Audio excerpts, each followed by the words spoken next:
আপনার পুরা ভাঙা ঘর ছিল, একেবারে ঘরের মধ্যে পানি পড়ে। আপনি বলছিলেন যে আপনি নামাজ পড়তে পারেন না, আপনি নাতিদের নিয়ে ঘুমাইতে পারেন না, আপনার স্বামী নাই বাকি আপনার ছেলেও নাই, আপনি নাতিদের নিয়ে বসবাস করেন। দিন মানুষ একটু সাহায্য করলে সেটা দিয়ে আপনার সংসার চলে, ইনকামের কোনো মাধ্যমও নাই। তো তখন আপনার ঘরে পেছনে একটা ভাঙা ঘর ছিল। তো দেশবাসী আপনাদের সাহায্য পাঠাইছে বিকাশ নগদ আপনাদের নাম্বারে 2948 টাকা 27 পয়সা, মানে 3000 টাকার মতো। আর আপনাদের ঘরের পিছনে খরচ হয়েছে 1,63,350 টাকা। এই বৃষ্টি থাকা অবস্থায় ঘরটা কমপ্লিট করতে পারছি, বাকি কমপ্লিট করার চেষ্টা করছি। এবং ফেসবুকে ভিডিও দেখে মানুষ 3000 টাকার মতো সাহায্য করেছে। আর বাকি টাকা কিন্তু একজন মানুষ সাহায্য করছে, বুঝছেন? আলহামদুলিল্লাহ। বাকি টাকা কিন্তু একজন মানুষ সাহায্য করছে, বলতে পারেন ওই যে 1,60,000 টাকার মতোই সাহায্য করছে। তো আমি একটু জানতে চাই যে এই ঘরটা যদি আপনার ছেলে উঠাইতে চাইতো, বাকি আপনার ছেলে যদি এই 1,60,000 টাকা জমাইতে বাকি ইনকাম করতে আপনার ছেলে বেঁচে থাকলে আসলে কতদিন সময় লাগতো? এটা কি 1-1.5 বছর ছাড়া পারতো না। 1-1.5 বছর ছাড়া পারতো না? না, তো আপনার আমাকে খাওয়াইতো না, টাকা জোগাড় করতো, পয়সা না ঘর ধরতো রে বাবু। সেটাই তো, সে তো ওই হাল চাষ করার মেশিন চালাইতো, হুম, ট্রাক্টর নাকি জানি, ওই যে ধান ওই মাটি যে ভাঙে, হ্যাঁ হ্যাঁ, তো জমি চাষ করতো। জমি চাষ করতো। তো তার ইনকাম অল্প ছিল। সংসারের তো চালান লাগতো, পয়সা না, ইনকাম করতো, পয়সা না তো করতো। সেই তুলনায় তার সংসার চালাইয়া এই ঘর করতে আপনার যে 1-1.5 বছর যাইতো। এর থেকে, যাই হোক 1-1.5 বছর, সেই 1-1.5 বছরের কাজ আজকে আপনার সন্তান তো বেঁচে নাই, না, আপনার সন্তান মারা মারা গেছে গেছে। সাপে কামড়ের কারণে। আপনি আপনার নাতিদের নিয়ে জীবনযাপন খুবই দরিদ্রভাবে করেন।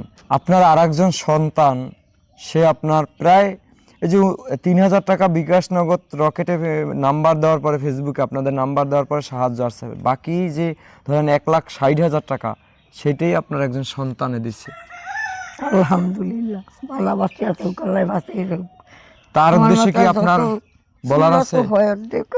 সে কিন্তু এই আপনার ছেলে বেঁচে থাকলে যে ইনকামটা করতো, সেই ইনকামটা আপনার আরেকজন ছেলে করছে। ছেলে না, উনি একজন মেয়ে, সেই মেয়ে, মেয়ে, হ্যাঁ মেয়ে, একজন মেয়ে, সে সাহায্য করছে ধরেন 1,60,000 টাকায়। তো 1,60,000 টাকা সে মেয়ে মানুষ হয়ে আপনার মা হিসাবে আপনার পাশে দাঁড়াইছে। তো তার উদ্দেশ্যে যদি আপনার কিছু বলার থাকে আপনি একটু বলতে পারেন। বলতে পারি এখন আমরা কিভাবে খাই, কিভাবে থাকি, ঘরে পেদা করুন দরকার। ইনাই না করলে 2 বেলা মধ্যে 1 বেলা তো 2টা ডাইল ভাত খাওয়ার বাবা, আমরা বুড়া মানুষ খাই না, খাই এই বাচ্চা তো এখন চাই না, বাচ্চারা কি পছন্দ, এই তো অসুখ বেড়াম হয়, কই যাই টাকা, কইতে দিয়ে কি করি, মানুষের দিকে চাইয়াতে যার মনে ভালো লাগে 10 টাকা দেয়, যার ভালো লাগে না দেয়। মানুষের লাগে জোর আছে না, বল আছে, আমার আছে, করার কিছু নাই। তো এই ঘরটা মানে যে আপনি পাইছেন, আপনার সন্তান নাই, আপনার অনেক সন্তানের মাধ্যমে, বাকি এক সন্তান বাকি কয়েকজন সন্তানের মাধ্যমে উপহার পাইছেন। এই দিয়ে আল্লাহর কাছে লাখ শুকরানা। এটা উপহার পাইছেন, আপনি হয়তোবা নামাজ পড়ে ওই যে আল্লাহর কাছে চাইছেন, আল্লাহ হুকুম করছে, সেই মাধ্যমে কিন্তু আমাদের আশা। নাহলে আমরা কোথাও ঢাকা থেকে আসছি, বরিশাল তো নিয়েছেন। আমার দেশের বাড়ি বরিশাল, আমি আছি এখন ভোলা, কিন্তু আমি থাকি ঢাকায়, বুঝছেন? আর যে মানুষটা সাহায্য করছে, যে মেয়েটা বাকি যে আপু এই 1,60,000 টাকার মতো সাহায্য করছে, তার বাড়ি কোথায় আমি নিজেও জানি না, তার সম্পর্কে বলা নিষেধ। সে একটা কোম্পানির মালিক, এবং আপনার যেই প্রত্যেকটা ঘরে ঘরে ঘুরলে তার কোম্পানির একটা না একটা জিনিস বের হয়ে আসবে।